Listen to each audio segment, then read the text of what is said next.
unconditional love. It's something that, when you sang that song today, Angela, it hit me so hard.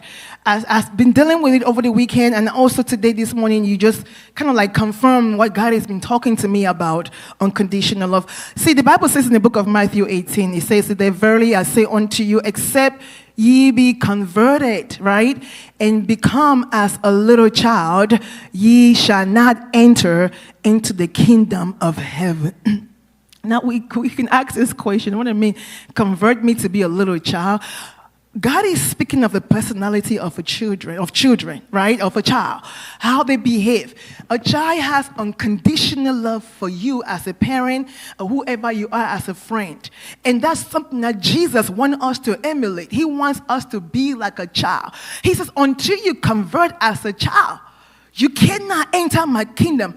I came across a poem, I don't know if it's a poem or writing, by Livingston Learned. He talks about, I don't know if you ever heard this saying, fathers forget.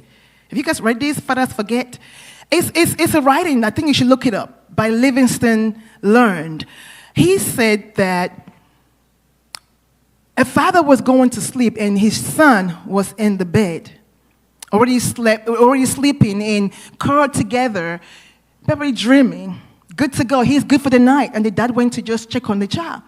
And as he covered the child with the blanket, it dawned on him what he has been doing and his behavior towards that child. You know, as parents, we all are guilty of this. He says, son, I'm going to tell you this as you sleep because I know you're going to hear me even in your sleep. In the morning, I scold at you because you took a poor shower. Have you had your kids take a shower? They miss some part of their body. They come out of the shower and feel like, did you wash one side and the other side did not see the water? He said, I scolded at you for taking a poor shower. And when I walked by your room, I saw one of your socks on the floor. I screamed in anger, pick it up. When you came downstairs for food, for breakfast, because you were watching the cartoon and you were excited and you spilled the milk, out of anger, I yell at you again, stop doing that. You're messing the carpet. As you put your socks on, I noticed a hole between one of your socks. And I yelled, do you know how much it costs to buy those socks? Stop messing your socks up. As you go to school, you turn around and you wave to me, bye, Daddy. I yell back, put your shoulders up and talk like a man. You come home. You're out playing with your friends on the gravel, having a good time. I came home and I yell at you, have you done your homework? And when it's time to go to bed, I'm in the office doing my last work. You came to me and look at me from afar. And I look at you and say, what do you want now, son? And you run to me and you give me a loving hug. And you kiss me, good night, and you went to bed. The essence here is not necessary. The father's behavior, we can talk about that, but I want us to look at the son's behavior. Unconditional love. The father has constantly scolded, yelled, angry at this child. But the same child, at the end of the day, gave daddy a sweet hug and a kiss in the face with a big smile when they went to bed. Unconditional love. Jesus says, until you be like a child, you cannot enter his kingdom. You see, all of us are guilty. We are quick to point out others' mistake than the things they're doing good. We are quick to judge others than what they are doing right. I can see you're good, but I will pick your one wrong and sit on it. The 99% of good you've done doesn't matter to me. I look at that 1% of wrong. But the son did not care. The son kissed the daddy and smiled Jesus says that's what he's looking for from believers. He wants us to understand what forgiveness really truly is. When we say we love him, do we truly love him? Or are we faking this thing? You know, I was guilty this weekend and I was crying because I was mad at my husband to the point where I went to bed angry. And I've been teaching about these things that you should not go to bed with a wrong mindset.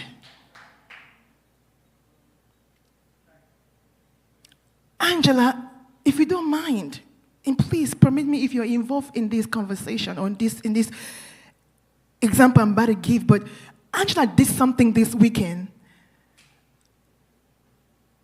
that I thought I was good.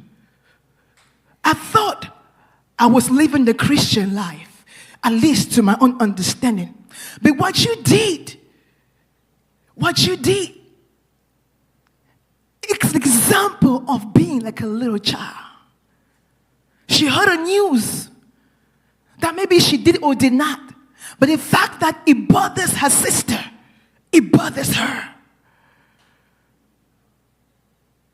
The fact that this news bothers her sister because of her action or no action, she took it to heart. She says, Pastor, I got to do something about this. I said, can you wait till Sunday? She said, no. She phone call. She text. She called. She texts because she's looking for peace. Because the Bible says if you come to the altar to give your gift and you remember that somebody wronged you, not you wronging somebody, but somebody wronged you, leave your gift. Don't give it because it will not go to heaven. Go and make amends first. I witnessed a true believer this weekend. This woman called and called and called, and she went to their home and said, I'm here, I must make peace before I leave. I thought I was good. I didn't know. You opened my eyes to a next level of Christianity.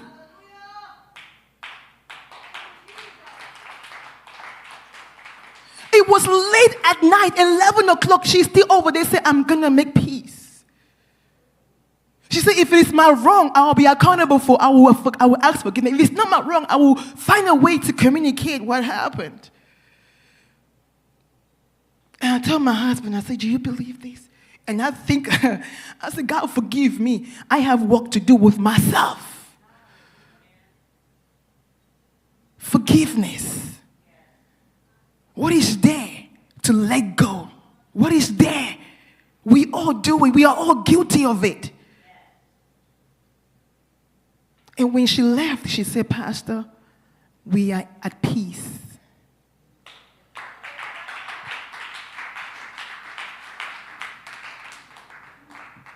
Unconditional love. I want it on my forehead.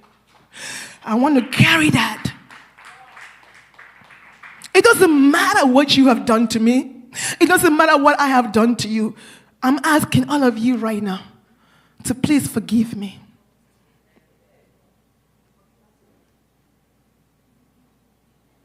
I want to enter the kingdom of heaven. And that's the only way I can do it. That's the only way. That's the only way I can do it, is to be able to stand as a child.